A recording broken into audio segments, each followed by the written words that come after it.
So magandang araw kabar, sa video na ito is meron tayong malaki pong pag-uusapan, no?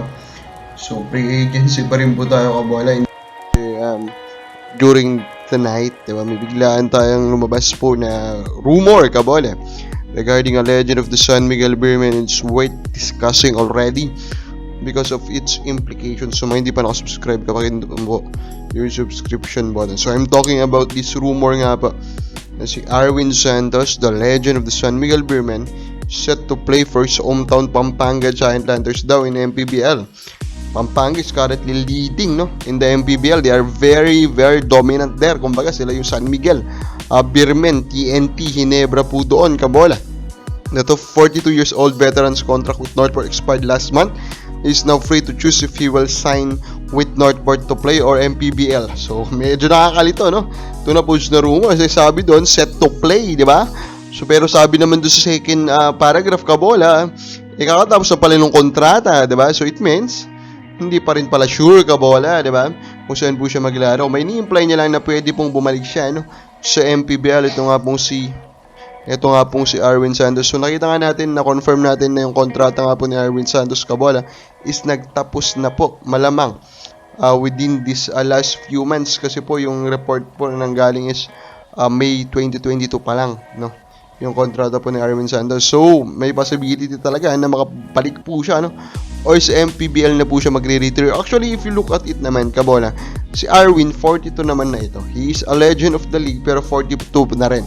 So, logical na rin, kabola, na wala na pong gusto pa po na bigyan pa po siya, kabola, ng bagong kontrata. Even Northport, kasi dun sa Northport po talaga nag-struggle po siya, kabola, no? So, he was basically being given minutes na lang po because he is Arwin Santos. Pero if you look po at his stats, he is really struggling. Pero of course, mag-iiba yan kapag nasa sa MPBL na siya. I mean, of course, the level of play there is still way below here in the PBA, kabola. Kaya monster dun si Baltasar, eh. Kaya naman, kabola, kapag dun siya naglaro, malamang he will still become a positive player, kabola. Pero sa akin, the biggest thing about this is the image that Arwin will choose to retire in MPBL instead po of the PBA. Kahit man lang ceremonial, kumbaga po, or statement, kumbaga kung sa MPBL po na po siya magsasign, di ba? Kasi malamang kasi pag sa MPBL na siya magsasign, parang doon na siya magre-retire, di ba? Parang napaka-illogical naman po na meron pa pong gugustuhin siya pabalakin pa sa PBA kung that happens, kabola. And I think yung sampal sa PBA na yon will even make it even hard to believe po, kabola, na may magbibigay pa po siya niya ng kontrata dito po sa PBA.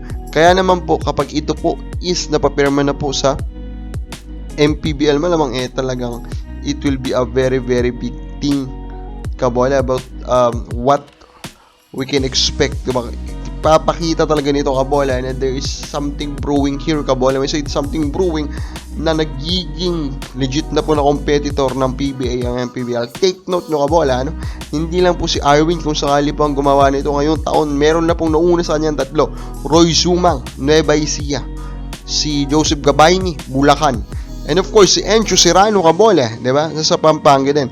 And of course, mas nakakagulat pa yung Encho Serrano, kasi para siyang future star, when he played in Phoenix, but we chose to return to MPBL kung saan siya po nag-dominate. So para sa akin, this is a very, very good discussion point of what we can expect, kabola, in the future. Kumbaga sa akin ito, it's a clear indication that Governor Dalta Pineda is not holding his guns anymore. He is here to battle this up. He is here not really naman to wage war, pero to make sure na hindi na lang niya pababayaan yung mga bata ng Pampanga na sa PBA po yung magmamaximize sa kanila. Hindi na po, kasi meron ng MPBL. Now, before we end this, let's end po with a comment sa ating po mga comments. There's another comment dun sa post natin about the potential fair trade po sa Stephen Holt.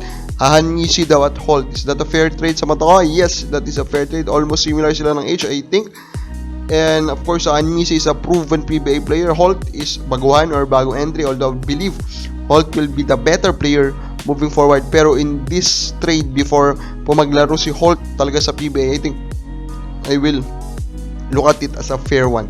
Kabakabali, ano sa palagay mo, fair ba itong trade na to? Comment lang po sa baba.